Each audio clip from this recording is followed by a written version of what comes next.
Hi, my name is Colleen Santoni, and I'm a member of the ACE 3 cohort, and I've been committed to Catholic school education since my days in ACE, whether I was in Fort Worth for ACE, working at the Center for Social Concerns at Notre Dame, or at my current location here in Dallas, Texas, in a Catholic school. My husband Frank was in ACE 4, and we like to joke that our son Noah, our oldest, was one of the first ACE babies, and now he just completed his freshman year in college. Alex, our second son, is about to begin his senior year in the fall, and Luke, our youngest, just completed 8th grade and is headed to Catholic high school as well. I want you to know that I'm speaking to you with the heart of a mom, but that I'm also privileged to have the role of assistant principal at a pre-K 3 through 8th grade Catholic school in Dallas. Like many of you, we started our spring break with shelter in place, and as we hung out in our home, our own version of the upper room, we had the slow realization as the weeks passed that not only was the impact of the pandemic going to last longer than expected, we also began to feel the loss of the regular rhythm of our lives and of all the events and activities that weren't going to happen as planned. The end of the soccer season came way too soon. 8th grade graduation went virtual, and confirmation was postponed. Track season never started. SAT tests were canceled, and Noah came home early from college. Summer jobs put on hold, trips, the list goes on. I think as a parent, I felt the loss for my boys more deeply than they did, because I knew what they were missing and how important so many of these experiences can be. But I also had this inner tension going on. We were getting ready to pay Catholic high school tuition ×2 next year, as well as college tuition. And e-learning isn't the high school experience we imagined or signed up for when we committed to Catholic schools. And I was having a hard time justifying the financial cost of Catholic education amid so many uncertainties.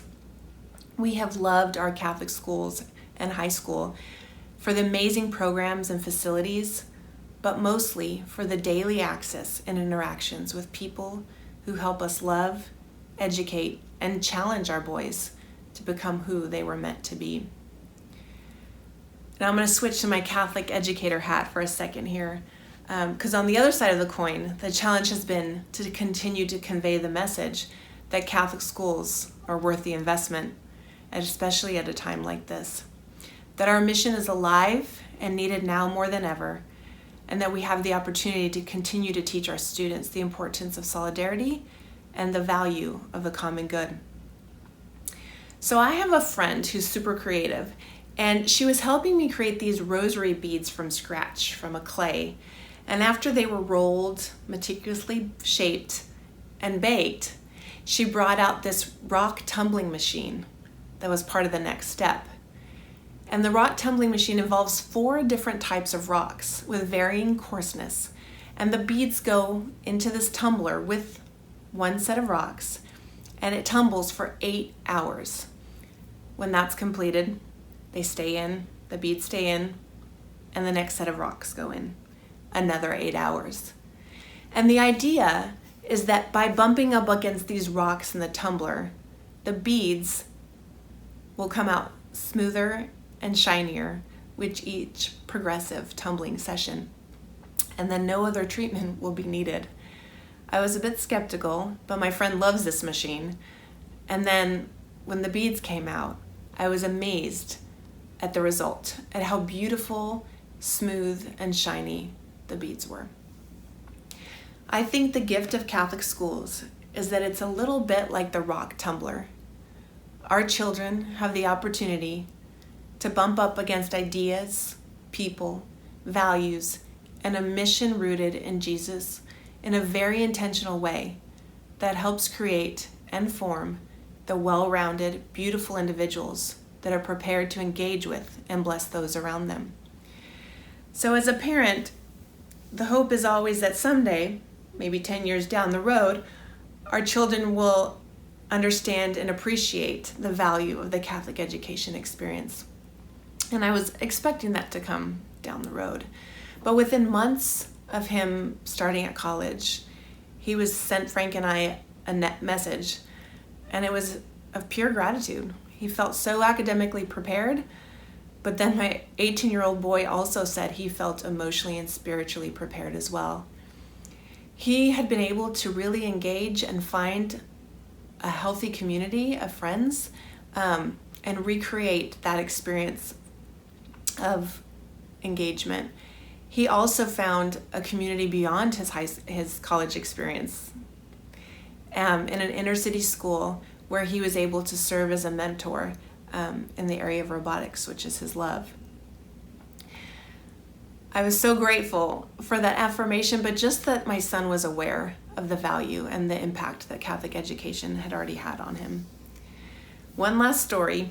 My son Luke, the youngest, was on his last Zoom call with his 8th grade classmates as they finished up their e-learning experience. It was the last day of school. His classmates were all in attendance, the teachers were all on Zoom, and a few of us were invited to attend as well. And at one point he raised his hand and spoke up, called out each of his teachers present by name, and asked them to check their Edmodo messages when they had a chance. Well, it turns out, of course, I was so curious what that meant, and it turns out that he had written each of them a personalized letter of gratitude. But here's what touched me the most. He knew each of his teachers, and he trusted that they knew him. He not only thanked them for the academic things he had learned from them, but for the people that they were and how they influenced him along the way. His perspective helped me love his teachers in new ways as well. Luke articulated the good, and in those moments when I had felt overwhelmed by the limitations we were experiencing, his words reminded me of the possibilities. And this is why I'm sticking with Catholic schools, because I know that in this tumbling, this opportunity to tumble that we do, it helps them to grow. And we haven't done this alone. By design and on purpose, we have been able to give our children the gift of people, teachers, friends, and mentors that support and inspire. I've seen the impact of Catholic schools on my boys, and I am so grateful. God bless you.